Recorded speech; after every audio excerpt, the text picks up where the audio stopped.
I'm just going to hand you over to Damien Sheridan, the games manager for Longford, and he's going to discuss arriving at camp.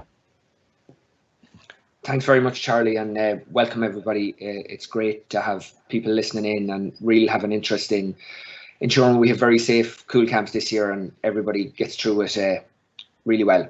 So I'm just going to deal with arriving at a camp, and these are situations that we have put in place in Longford. They're not compulsory for everywhere. It's just some ideas that we're using to maybe help you think about your own situation and some of the things then that you can implement. So the first thing I'm going to highlight is communication with parents in advance is hugely important. So we're probably already doing it with as regards to medical conditions, but for this, about processes and protocols that your games manager or whoever's your cool camp county coordinator has put in place and they want you to implement, it's very important you're familiar with those and that they can be communicated to parents both in advance of camp and during camp when you're met with parents face to face on a day-to-day basis. So from us in Longford, the first thing that we're going to do is we're going to try and insist on one entry and one exit point out of our grounds all the time. We want our parents to stay in their cars until 9:45 and then approach the entry point when we give them the signal. As parents are arriving into the car park, you'll see down a little bit further, we're going to check that the health questionnaire has been completed. If it has not been completed, we'll be able to give them a little A5 size flyer that Charlie is going to administer to all counties from the marketing department. So the parent will then be able to sit in their car, read the flyer, and they will know exactly how to complete the questionnaire. But ideally, the video that will explain, like your supervisor one you've just seen, that would be communicated with parents in advance. So in theory, everybody should have that done, and that's the aim that we're hoping for. So the car park then should be monitored by club personnel or cool camp staff or supervisors to ensure, as we said, the parents stay in their cars, and when they start approaching the entry point, that they maintain social distancing and they have patience with you and your staff, and that they keep their kids on their person all the time until you have validated that their health questionnaire has been done and that they have sanitized their hands. So in Longford, we're using 2 COVID supervisors to try and speed up the process. Both of those people will be created on the system like you've just seen.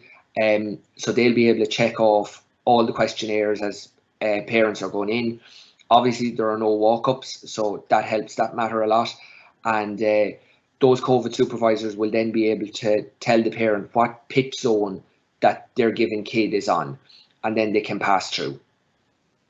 So we talked about the flyer to help people sign up digitally.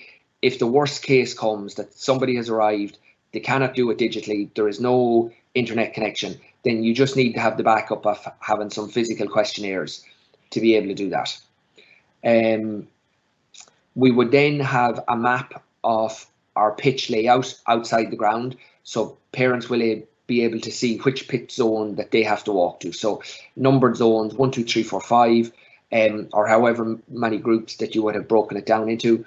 And then parents are expected to walk their kids to that pitch zone using the tram lines that we would have created within the pitch or outside the perimeter of the pitch. We don't want parents, or we don't want other kids walking through a zone that is not their zone. So kids will be assigned their particular area on the field. They will stay there for the day and the week, and when they need to go to toilets or fill up water bottles, they will use the tram tracks on the field to navigate their way to those areas. When a parent arrives at their zone, the 2 coaches will be there with the first activity set up. The first activity should be a social distancing type activity with cones spread out so that the kids are kept apart until the camp is ready to start. Parents will be expected to sign in their child every morning, or a guardian will sign in every morning, and this is a double check on the health questionnaire to confirm that their health status has not changed. We will also use this opportunity to communicate with parents again as regards to bag drops. So because we don't have the change room facilities, bags will be left outside all the time.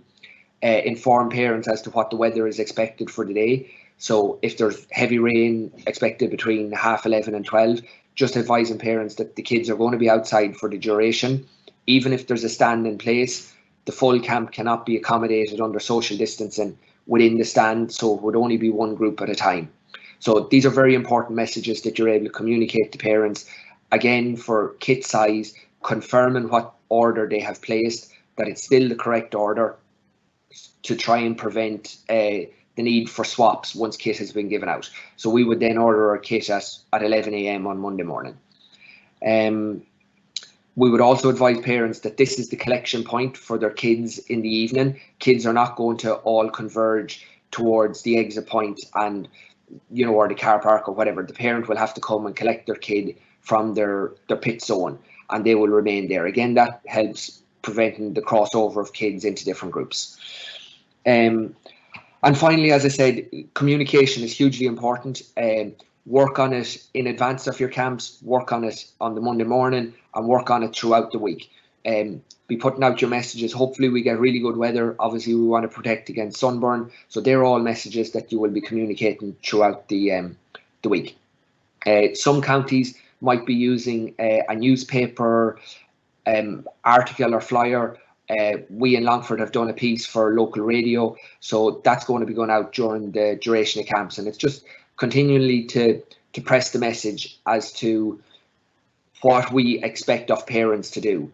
You will be provided with your coaches, the document on what is expected of you as a coach, what's expected of you as a supervisor, but there's also a document there for parents, and that should be communicated to parents, again, well in advance using the email system that we have online. So a little information, and often starting maybe the Monday before camp, and a little email Monday, Tuesday, Wednesday, Thursday, Friday, and ideally on the Friday it should be a short email with a checklist as to what parents need to have in place for the Monday morning.